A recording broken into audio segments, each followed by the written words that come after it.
देश का सबसे बड़ा किसानों का संगठन है कि 2 करोड़ से ऊपर मेंबर किसानों के हैं और किसानों के हितों के लिए संघर्ष करते हैं।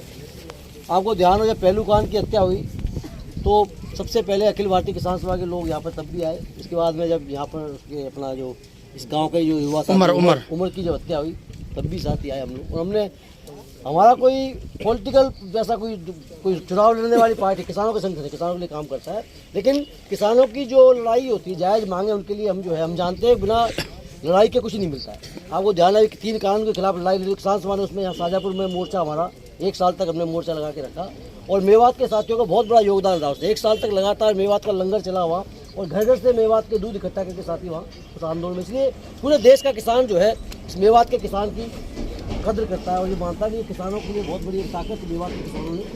अभी ये माहौल देश में क्या हो रहा है, जिस प्रकार से हिंदू मुसलमान के आगे वोट लेने की राजनीति देश में चल रही है और उसका शिकार हमारे मेवाती भाई बन रहे हैं। तो अभी ये जो दुर्घटना हुई है, अभी जिस प्रकार से 2 युवा साथियों को बड़े ही निर्दयतापूर्वक कह सकते हैं अमानवीय तरीके से जिंदा जलाया गया, उसके खिलाफ अखिल भारतीय किसान सभा के पूरे जो नेता हमारे आपके बीच में आए हैं अपनी सहानुभूति प्रकट करने के लिए, हमारा आपके भाईचारा साथ दिखाने के, हम आपके साथ हैं इस दुख की घड़ी में, आपके साथ एकजुटता प्रकट करने के लिए। तो हमारे बीच में अखिल भारतीय किसान सभा के जो राष्ट्रीय महासचिव हैं बीजू कृष्णन, जो पहले जेएनयू के प्रेसिडेंट भी रहे और अभी अखिल भारतीय किसान सभा के राष्ट्रीय महासचिव बीजू कृष्णन हमारे बीच में, केरल के रहने वाले हैं, दिल्ली में रहते हैं, अखिल भारतीय किसान सभा के राष्ट्रीय महासचिव हैं। हमारे बीच में अखिल भारतीय किसान सभा के राष्ट्रीय कोषाध्यक्ष हमें कृष्णा प्रसाद जो है, ये केरल के रहने वाले हैं और ये अभी राष्ट्रीय कोषाध्यक्ष हैं और पहले केरल में एमएलए भी रहे एक बार और अभी दिल्ली में ही रहते हैं ये भी। इसके अलावा कामिल इंद्रजीत जो हमारे बीच में हैं, ये अखिल भारतीय किसान सभा के राष्ट्रीय उपाध्यक्ष हैं, हरियाणा के रहने वाले, रोहतक में रहते हैं।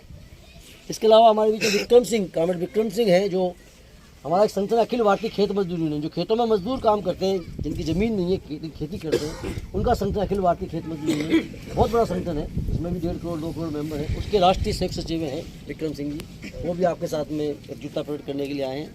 इसके अलावा सतवीर सिंह जी हमारे बीच में आए हैं, ये CITU संगठन C2 मजदूरों का संगठन है, जो देश के मजदूरों के लिए लड़ता है, उसके जो है नेता है हरियाणा से। इसके अलावा हमारे बीच में काले खान जी हैं, ये आपके अपने जो है मेवात क्षेत्र के रहने वाले हैं, अखिल भारतीय किसान सभा के नेता हैं हमारे।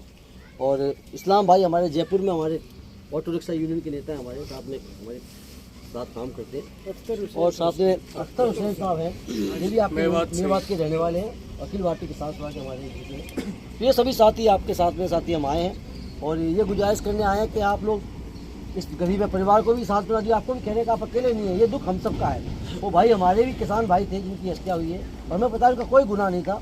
ये सिर्फ और सिर्फ जो है अमित शाह और बीजेपी की, मोदी जो है उनकी वोटों की पॉलिटिक्स के तहत सब कुछ हो रहा है और इसके खिलाफ लड़ना पड़ेगा। हम ये कहने आए हैं कि हम लड़ रहे हैं इसके खिलाफ, लगातार लड़ाई लड़ रहे हैं, आगे भी हम सबको इसके ये रुके, ये बंद हो, इसके लिए हमें जो है सबको इकट्ठा होकर लड़ना पड़ेगा। सही कहा मौलाना साहब ने, क्योंकि किसी कौम या किसी धर्म का बात नहीं है, हम सब एक भारत के नागरिकों की हत्या हुई है और बहुत ही नृशंस निर्दयतापूर्वक हत्या हुई है। इसके खिलाफ हम सबको बोलना चाहिए, हम बोलेंगे, पूरे देश में बोलेंगे, जहाँ जहाँ हमारा किसान सभा का संगठन है इसके खिलाफ आवाज़ उठाएंगे, लड़ेंगे, जो कुछ बन पड़ेगा मदद करेंगे। आपसे भी निवेदन है कि आप भी इस इलाके में लोगों को जागरूक करें, उठें और इसके अन्याय के खिलाफ लड़ने के लिए जो है ताकत बनाएं, तो ये रुकेगा, वरना नहीं रुकेगा। हम सोचते हैं कोई दूसरे लोग को रोकने वाला नहीं है। ये निवेदन के लिए आपके बीच में आए हैं।